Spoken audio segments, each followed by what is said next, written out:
Hello everyone and welcome. This is the guide to how the guild I am in defeats the fire raid rift. This raid rift is the most difficult of all the raid rifts by quite some margin. Like the other raid rifts, it has been designed to be done by 10 people, but we normally try to fill the raid of 20. Everyone in the raid group is still eligible for loot and will get the inscribed source stone, so I do recommend you bring as many people as you can.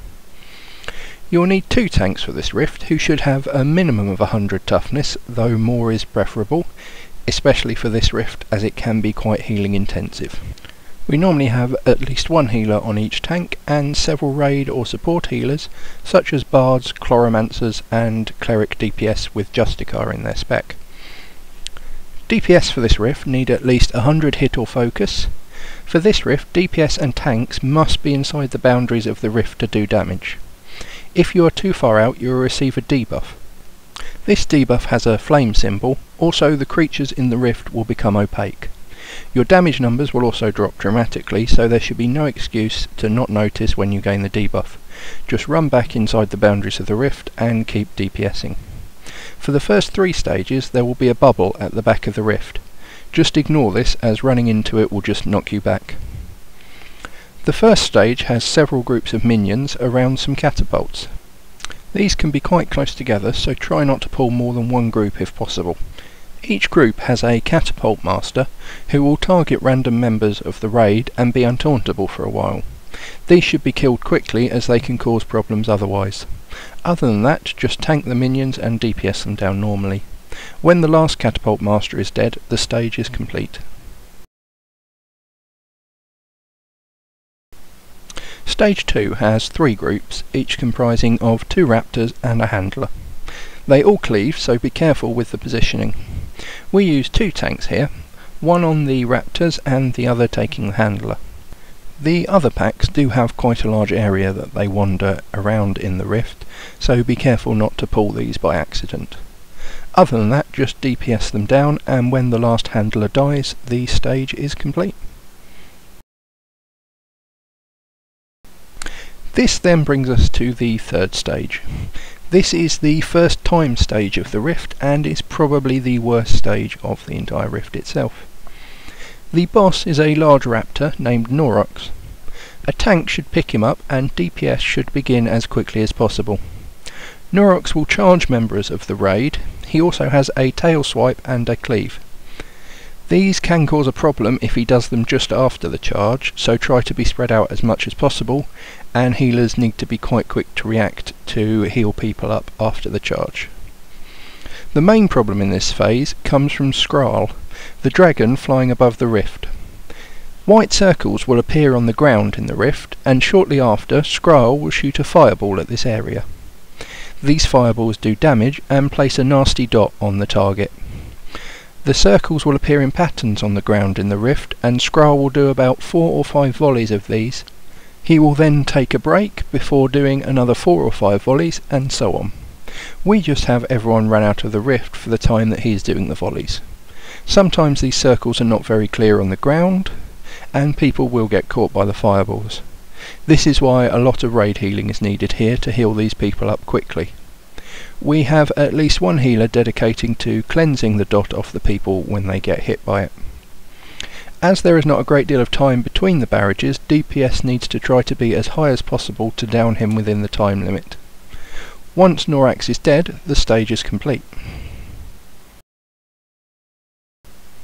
Stage 4 has 2 bosses which will spawn near the altar at the back of the rift. One is a warrior and the other is a mage. The mage seems to take about 50% increased damage from magic, while the warrior seems to take increased damage from physical. We split the raid between the 2 as we want both to die at nearly the same time. It is a good idea for DPS at least to make the boss they are not assigned to DPS their focus target. This will mean that they can monitor both health bars, and if the one they are assigned to is getting too low, they can either stop DPS or switch their target. As when one of them dies, the other gains a buff, reducing the damage it takes and increasing the damage it does. We have a tank pick up each one. You will see at the beginning that they have a beam between the 2 of them.